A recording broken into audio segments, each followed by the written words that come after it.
Messieurs, dames, bonjour. Nous sommes de retour pour notre nouvelle vidéo React. Et oui, oui, j'avais disparu, mais je suis de retour.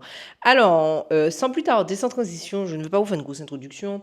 On a parlé du cancer la dernière fois. On continue à parler du cancer. Je vous ai trouvé une vidéo vraiment pépite. Pépite. Donc, restez bien jusqu'à la fin de la vidéo parce qu'on va parler du cancer, on va parler de preuves tangibles de personnes qui sont passées de phase 4 de cancer à phase 0, c'est-à-dire en rémission, même sur des cancers qui étaient les plus agressifs, dont le cancer du cerveau, comme on a vu sur l'autre vidéo. L'autre vidéo était quand même assez longue, donc je peux comprendre si vous n'avez pas pris le temps de tout regarder. Je vais vous faire une vidéo un petit peu plus courte cette fois-ci. On est encore avec The Diary of a CEO et on va même parler du cancer de la prostate. Donc pour vous, messieurs, ça peut être très intéressant. J'ai trouvé cette vidéo vraiment extraordinaire avec beaucoup d'informations, des choses au final très simples et elle est vraiment en complémentarité de la vidéo de la dernière fois. Voilà.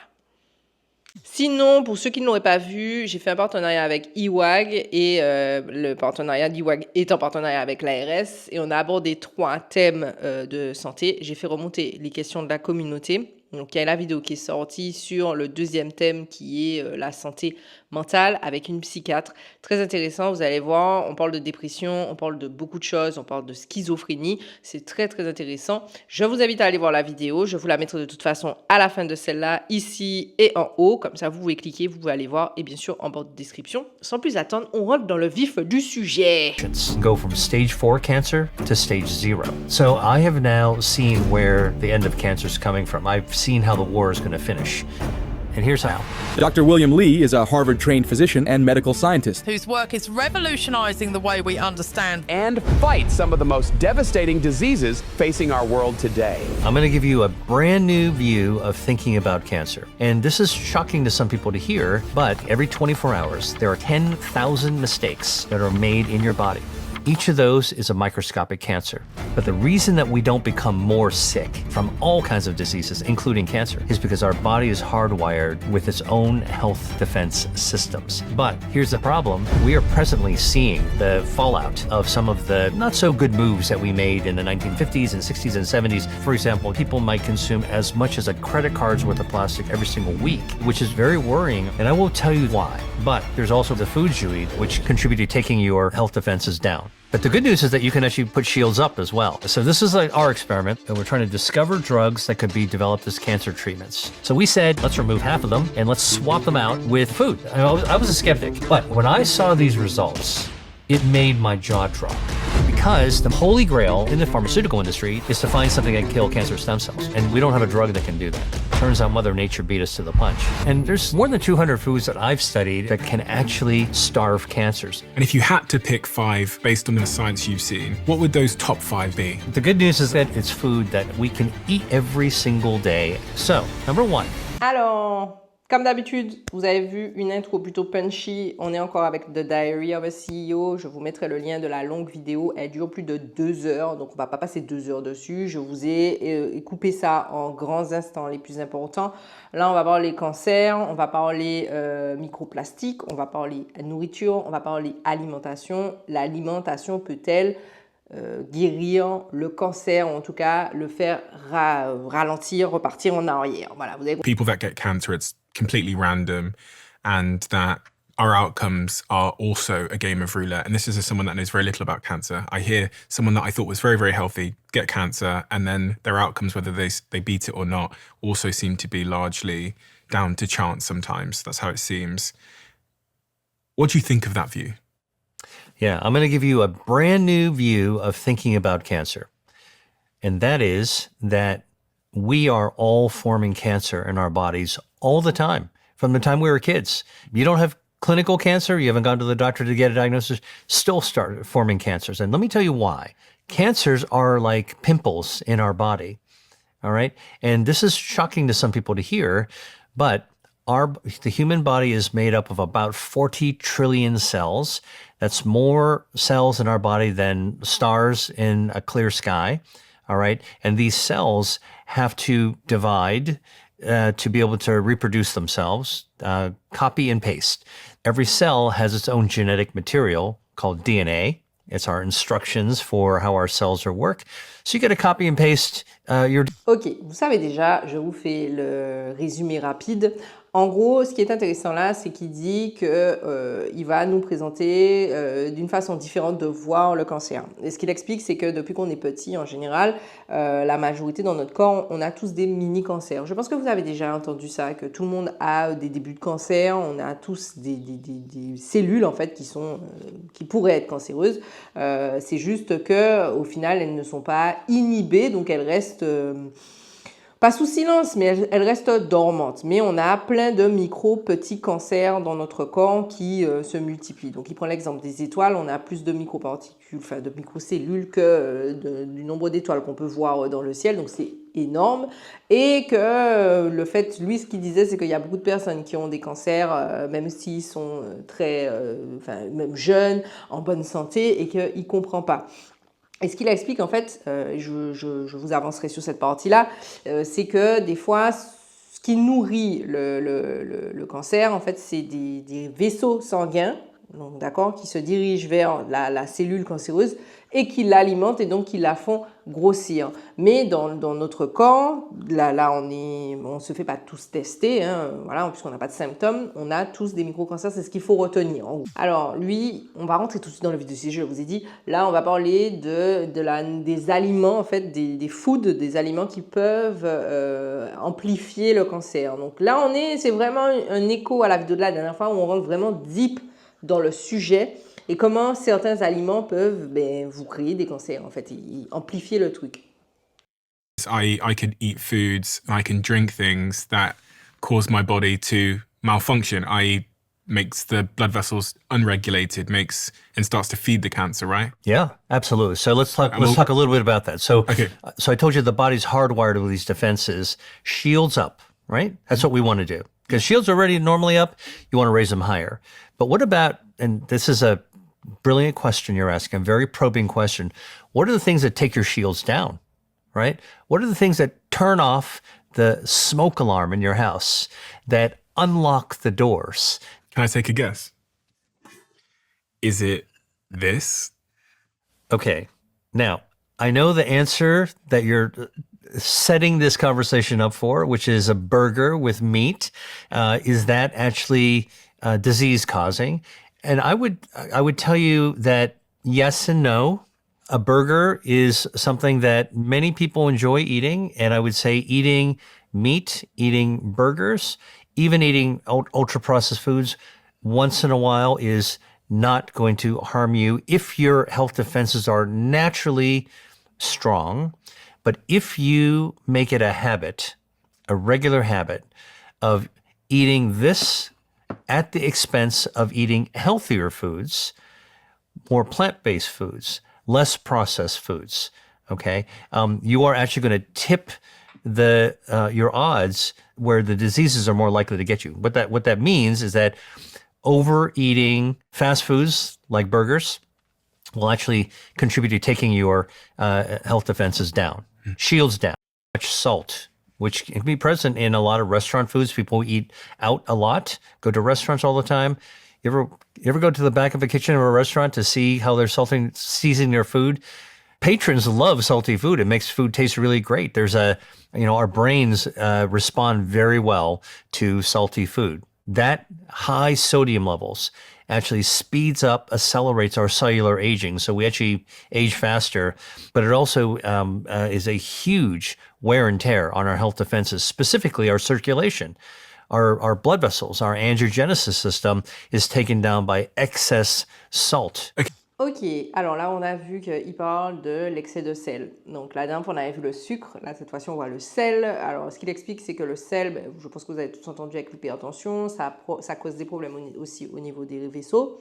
Ok, donc ce qui fait que c'est une des causes en tout cas qui peut faire que vous soyez que votre système immunitaire, parce que c'est ce qu'il dit aussi dans une partie, il dit, j'ai sauté cette partie-là, mais en gros, quand il y a tous les petits cancers que vous avez dans le corps, là, de tout début, eh bien, il faut savoir que normalement, pourquoi on n'a pas tous plein de cancers, c'est parce que le système immunitaire est capable, notre corps est tellement bien fait, qu'il est capable, en fait, de les contenir, soit de les détruire, soit de les contenir, mais en tout cas de vous protéger. D'accord? Donc il faut voir ça, lui il explique qu'il faut voir ça comme des barrières en fait qui se lèvent et qui vous protègent. Sauf que quand vous mangez des fast-food, donc c'est ce qu'il a montré avec des burgers, quand vous mangez trop salé, quand vous mangez trop sucré, quand vous mangez des choses qui sont mortes en fait, donc de l'hyper processed food, donc ça veut dire que ça a été transformé, vous facilitez le fait que le cancer puisse grossir, donc les cellules, on va dire les mauvaises cellules puissent grossir et que votre système immunitaire ne soit pas assez fort pour combattre.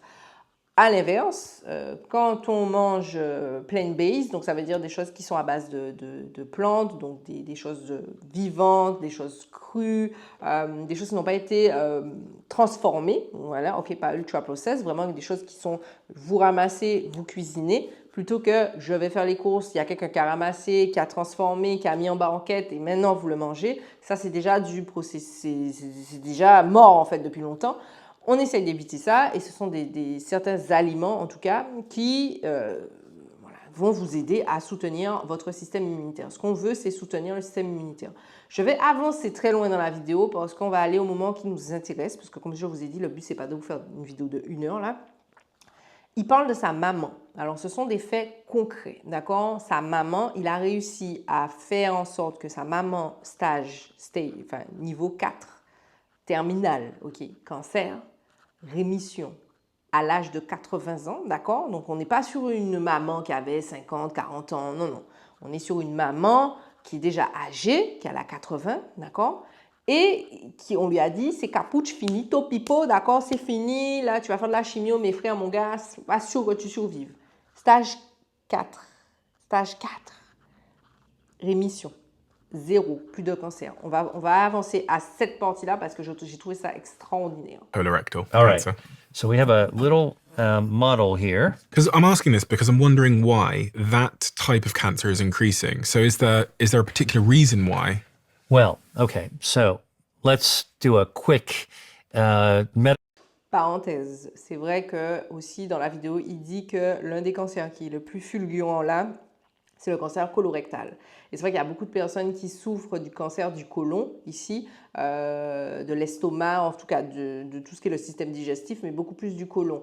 Et il demande en fait pourquoi ce cancer-là touche le plus de personnes. Et en fait, il montre vous avez vu, hein, sur l'espèce de maquette qu'il a, où est-ce que ça se situe et le pourquoi du comment. Je vous laisserai aller voir la vidéo pour en savoir plus. Là n'est pas la question, là, c'est pas, j'avance dessus, mais c'est juste pour ne pas que vous vous disiez, mais pourquoi il parle de ça là?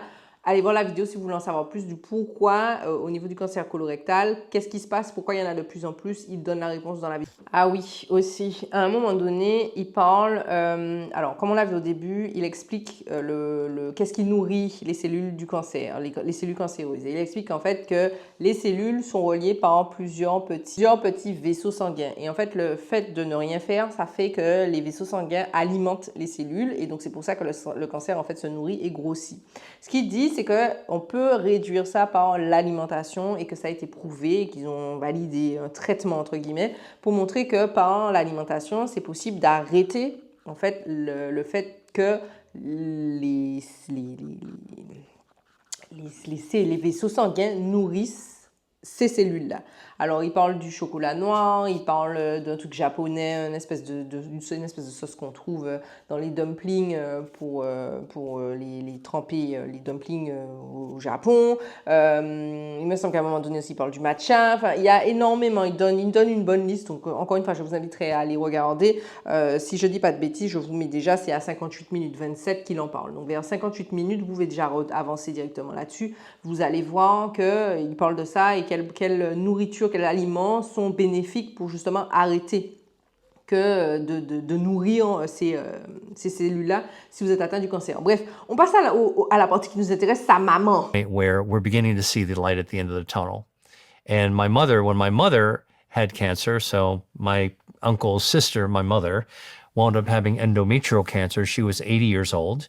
One day, had some bleeding, went to the hospital, found a mess. She had a hysterectomy to remove her uterus and ovaries, and they found in there an endometrial cancer. That's a cancer of the lining of the uterus. The surgery and a little bit of radiation was supposed to take care of it. Unfortunately, in her case, those little cancer stem cells, and it was microscopic cancers that were present, took off, raced off in her 80-year-old body, which, weaker immune system when you're 80. And within a few months after successfully recovering from the surgery, she had stage 4 cancer everywhere. All right. And her oncologist told me, Dr. Lee, you're a doctor as well. This is serious and this is pretty much the time of game over. And now times have changed. Science had advanced. Progress has advanced. At that time, when my mother was diagnosed with stage 4 cancer, immunotherapy, the latest and greatest, I think, advancement in cancer treatment, had just broken through and become approved. Immunotherapy is not chemotherapy. It doesn't actually poison the cancer. Immunotherapy is a medicine that you give a cancer patient that wakes up your own immune system.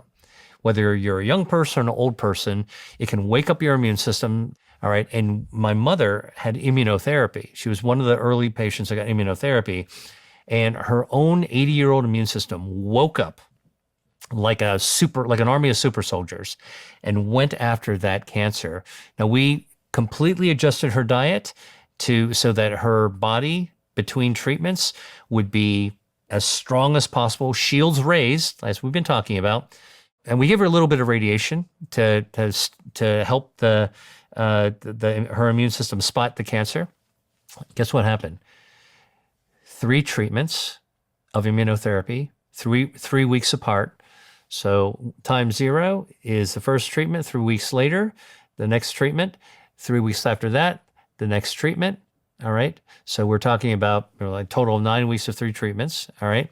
Of these 3 treatments, we scanned her.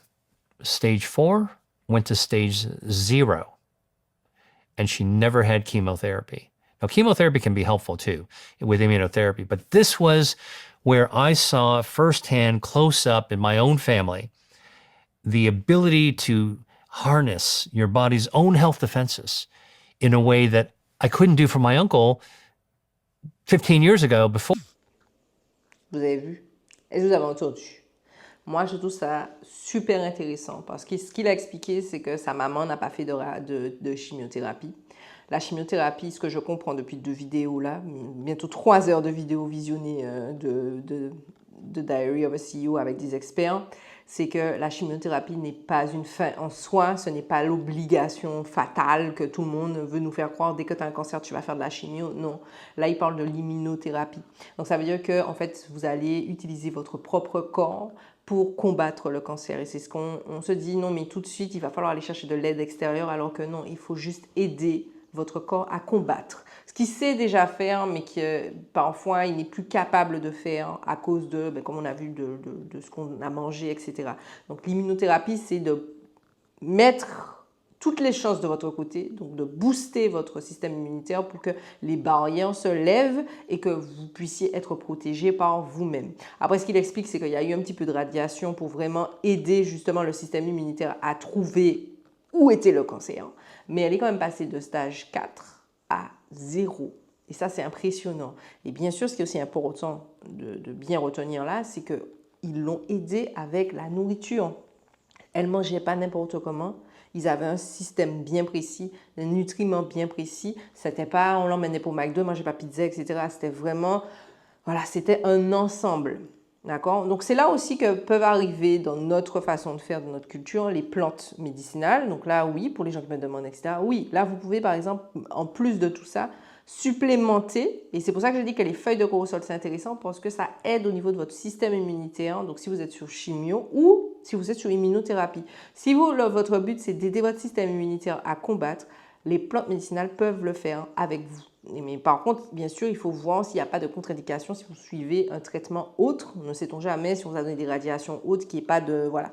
Mais feuilles de corosol, feuilles de pomme cannelle, citronnelle, il y en a plein mal nommés qui vont vraiment aider en fait votre système moringa à tenir le front avec les petits soldats, là, on y va, c'est nous, on est fort, on y va, on va les buter, on va tous les buter. Je vais pas trop m'attarder parce que je vous ai dit c'est une vidéo de 2 heures, elle est vraiment très intéressante. Ce monsieur-là est vraiment plus clair que l'autre monsieur de la dernière fois. J'ajouterai aussi qu'à un moment donné, dans une partie de la vidéo, il dit clairement qu'il y a certaines personnes pour qui ça fonctionne, il y a certaines personnes pour qui ça ne fonctionne pas, et pourtant, ils ont à peu près, on va dire, le même type de cancer. Sauf que ce qu'il explique, c'est qu'ils ont découvert que dans notre intestin, à un certain endroit, il y a une bactérie qui décide, en fait, entre guillemets, si l'immunothérapie va fonctionner ou pas. Je vous le fais ça très simplement. Je ne sais plus comment s'appelle cette bactérie, mais en gros, elle émet dans des muqueuses, donc les muqueuses surtout de l'intestin. Et ils ont vu que certaines personnes, l'immunothérapie fonctionne extrêmement bien parce qu'ils avaient cette bactérie-là qui était dans leur gut, dans leur intestin, et d'autres, ça prenait pas, ou ça prenait plus de temps, ou ils n'arrivaient pas forcément à battre le cancer aussi rapidement, ou ils repartent en rémission, ils n'arrivaient pas à rentrer en rémission parce qu'ils n'avaient pas cette bactérie. Donc ils ont fait une étude, ils ont pris la bactérie, ils l'ont mis sur la souris avant, d'accord? On ne va pas mettre ça sur les humains d'abord, on va mettre ça sur la souris. Ils ont mis sur la souris et ils ont vu qu'une fois qu'ils l'avaient injecté dans une souris qui n'avait pas cette bactérie et qui donc avait du mal à prendre l'immunothérapie, d'un coup, maman, c'était bon. La souris, elle était en mode piche, piche, piche, piche, piche. L'immunothérapie fonctionnait pour elle. Donc c'est aussi intéressant de voir que tout est en nous en fait. Tout est en nous et que des petites choses comme ça, d'accord? C'est pour ça qu'on dit qu'il faut faire attention quand vous voulez faire des purges à tire-larigot comme ça, que vous voulez nettoyer vos intestins. Non, non, parce qu'il y a des bactéries, d'accord? Vous avez un microbiote, on l'a vu sur le côté pour l'épiderme. Vous avez un microbiote qui est un trésor dans votre intestin, d'accord? Dans vos estomacs et intestins, qui fait que vous êtes en bonne santé. L'estomac, c'est votre deuxième cerveau. Donc, il faut qu'il y ait des bactéries et il faut que ça soit bénéfique en fait. Et chaque bactérie a un rôle à jouer. Et vous voyez bien que ces bactéries-là, elles contribuent à ce que votre corps soit solide pour pouvoir combattre. Donc ça ne passe pas que par des médicaments, ça passe d'abord par soi. Je finirai aussi sur une partie dans la vidéo où il parle du plastique. Alors dans cette partie-là, je vais vous la mettre et puis on va en discuter juste après, ça sera plus simple.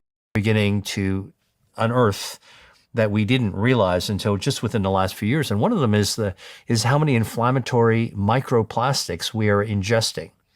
When I was growing up, my mom, very well-intentioned, would store foods in plastic, leftovers. And we'd buy foods that came in plastic packages, right? We didn't have a second thought about it. A plastic cup, styrofoam cup. Go to a picnic, you're eating off of a plastic plate, right? I mean, these are all common experiences that we all have in the modern developed world. Well, what if I told you that we now realize that the plastic touching food can shed the plastic itself as microparticles into the food, and then we eat the food. And okay, we've known this for maybe more than a decade. Maybe there's little plastic particles that come off. But, hey, there's no harm, right? We haven't been able to discover it. I used to say that. Now, just within the last few years, we're beginning to pinpoint that, number one, plastics can actually embed themselves in our body. We know where. Je coupe la vidéo là parce que après il continue à vous dire, je vais vous dire où. Alors, il dit qu'en gros, il y a des personnes tellement qu'elles ont du plastique autour d'elles et que ce qu'elles ingèrent ou alors ce qu'elles mettent sur leur peau, c'est l'équivalent d'une carte de crédit que tu bouffes. D'accord? Je ne sais pas si vous vous rendez compte, une carte de crédit, c'est quand même gros. Donc, c'est l'équivalent d'une carte de crédit que tu bouffes par jour. Donc, c'est énorme. Donc, ça veut dire qu'au final, et on l'avait vu sur la toute première vidéo React que je vous avais faite, où elle disait que bientôt, plus on avance dans le temps, on pourra dire qu'on sera presque fait à 80% de plastique, tellement qu'on a du plastique et qu'on ingère du plastique à longueur de journée. Ils disent qu'il y a beaucoup d'études maintenant qui montrent en fait qu'on retrouve du plastique dans la peau, on retrouve du plastique dans les seins, on retrouve du plastique même dans les pénis. En fait, ils expliquent que quand ils font vous savez, des chirurgies reconstructives ou autres, les chirurgiens trouvent des microparticules de plastique dans le pénis. Je ne sais pas si vous vous rendez compte, mais c'est quand même grave. C'est très grave. On a du plastique. On est quoi? Des Robocop? On va tourner Robocop. Mais qu'est-ce que c'est? On va tourner Canard WC. Je ne comprends pas. On trouve du plastique dans notre corps. Et moi, je trouve ça alarmant. Je trouve ça super alarmant. Donc, dans nos seins, des fois même chez les bébés, ils retrouvent déjà du plastique dans leur... des microplastiques, en fait, dans leur corps. Mais dans les pénis, moi, ça me fait peur. Je ne sais pas, vous me direz en commentaire, mais moi ça m'effraie. Voilà, aujourd'hui, ce n'est pas une vidéo longue, je vous ai dit. Je trouve cette vidéo très intéressante, je vous le redis. Je vous invite à aller voir la vidéo longue. Vous mettez les sous-titres, d'accord? Et puis, enjoy. Moi, je comprends l'anglais, donc je la mets quand je conduis. Mais je pense que maintenant, vous avez l'option avec YouTube qui traduit directement dans la langue. Comme ça, vous pouvez l'écouter dans votre langue, en fait, avec l'intelligence artificielle. Donc, regardez si ça existe sur cette vidéo. Je ne sais pas encore. Sinon, il faudra lire les sous-titres, malheureusement. De toute façon, je vous mets la vidéo juste en barre de description. Laissez-moi savoir en commentaire, est-ce que vous avez quelqu'un de votre famille qui a un cancer? Est-ce que vous connaissez des gens qui ont eu des cancers? Quel type de cancer ils ont eu? D'accord? Parce que, comme il disait dans la vidéo, maintenant, on connaît quelqu'un qui a déjà un cancer, qui est mort d'un cancer, et quel type de cancer, voilà. Et est-ce que vous avez déjà entendu parler de l'immunothérapie? Est-ce que vous l'avez déjà testé? Comment ça se passe? Est-ce que vous aviez déjà entendu tout ça autour de l'alimentation? Comment faire, etc. Je m'arrête là, comme d'habitude, petit pouce, petit partage, petit commentaire, vous avez vu. Je pense que, je vous promets, le prochain sujet, c'est pas le cancer, mais là, je me devais de vous faire cette vidéo, c'était pas possible, parce que pour moi, là, quand le gars a dit, j'ai guéri ma maman, m'a dit, bon, mais non, ça a fait des mouns là. Eh ben, bon Dieu. En plus, il a dit, il y en a plein d'autres comme ça, qui connaissent, qui se sont fait guérir. Ils sont passés de stage 4 à 0 en machin. Moi, je sais pas, en tout cas, foutage de gueule. En tout cas, bref, à la prochaine vidéo.